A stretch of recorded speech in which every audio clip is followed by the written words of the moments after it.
6 faits méconnus sur Marie Curie, cette éminente chercheuse qui a révolutionné la science. Illustre et exceptionnel personnage, Marie Curie a révolutionné la physique. Mais certains détails de sa vie restent encore trop méconnus, alors même qu'ils font partie intégrante de la grande femme qu'elle était. 1. Elle a longtemps travaillé sans vraies infrastructures. Pierre et Marie Curie ont mené l'essentiel de la recherche et de l'expérimentation du radium et du polonium dans ce que le chimiste Wilhelm Ostwald décrivit comme un croisement entre une étable et un hangar à pommes de terre. Il affirma même qu'il crut à une blague quand il découvrit les locaux pour la première fois. Lorsque les deux chercheurs présentèrent enfin les résultats de leurs travaux, Marie Curie avait déjà été exposée à d'incroyables quantités d'uranium, extrêmement nocives pour la santé et qui causèrent sa mort, survenue en 1934. 2. Dans un premier temps, elle fut oubliée par le comité du prix Nobel. En 1903, les membres de l'Académie française des sciences écrivirent une lettre à l'Académie suédoise, dans laquelle ils mentionnèrent les découvertes collectives réalisées dans le domaine de la radioactivité par Marie et Pierre Curie, ainsi que par Henri Becquerel pour le prix Nobel de physique. Pourtant, symbole des attitudes sexistes qui prévalaient alors, aucune reconnaissance aux contributions de Marie Curie ne lui fut accordée, son nom n'étant même pas mentionné. Heureusement, un membre du comité de nomination, professeur de mathématiques au Stockholm University College, Gösta Mittag-Leffler, écrivit une lettre à Pierre Curie, l'avertissant de l'omission. L'époux de Marie s'adressa alors au comité, insistant pour que lui et sa femme soient considérés ensemble par rapport à nos recherches sur les corps radioactifs. Le libellé de la nomination officielle fut finalement modifié et Marie Curie devint la première femme de l'histoire à recevoir le prix Nobel. 3. Elle refusa de monnayer ses découvertes. Après avoir découvert le radium en 1898, Marie et Pierre s'opposent à la possibilité de déposer un brevet pour cela et à en tirer profit, et ce, malgré le fait qu'ils avaient à peine assez d'argent pour se procurer l'uranium dont ils ont besoin, afin d'en extraire l'élément. Au contraire, les Curie partagèrent généreusement le produit isolé grâce aux difficiles travaux de Marie avec d'autres chercheurs et échangèrent les secrets du processus nécessaire à sa production avec les industriels intéressés.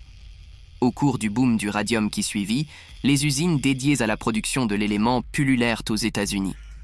Bien que pas encore totalement compris, le matériau vert vif captiva les consommateurs et se retrouva dans tout et n'importe quoi, du dentifrice aux produits destinés à améliorer les performances sexuelles.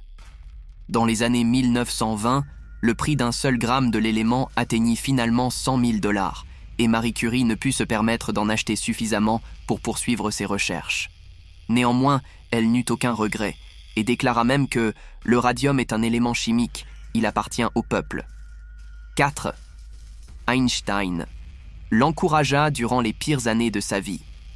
Albert Einstein et Marie Curie se rencontrèrent pour la première fois en 1911 à Bruxelles à la prestigieuse conférence Solvay, un événement qui réunit les plus grands scientifiques au monde du domaine de la physique.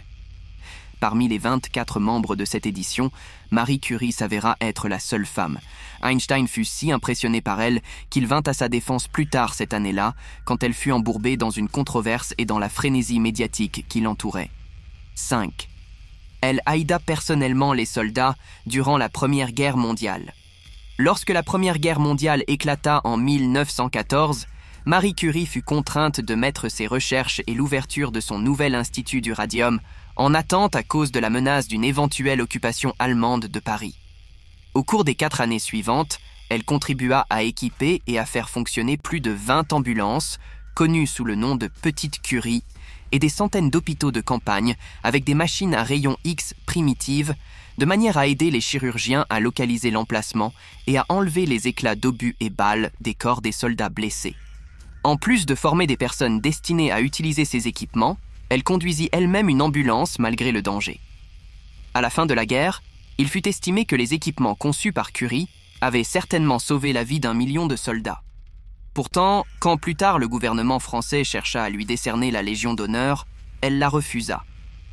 Toujours par esprit d'altruisme, la chercheuse chercha aussi, au début du conflit, à faire don de ses médailles, en or du prix Nobel à la Banque de France qui les refusa. 6. Elle n'avait aucune idée des dangers de la radioactivité. Aujourd'hui, 123 ans après la découverte du radium par les Curie, chacun connaît les dangers de l'exposition du corps humain aux éléments radioactifs. Pourtant, des premières années de l'étude de la radioactivité jusqu'au milieu des années 1940, on ne sut peu de choses quant à ses effets sur la santé à long terme. Pierre Curie aimait à conserver un échantillon dans sa poche pour pouvoir en montrer les propriétés de brillance et de chaleur aux curieux. Un jour même, il attacha un bout de l'élément à une étoffe liée à son bras nu pendant 10 heures, dans le but d'étudier la curieuse façon dont cela brûla son bras de manière indolore. Sa femme, quant à elle, en conservait un échantillon à côté de son lit, comme une veilleuse.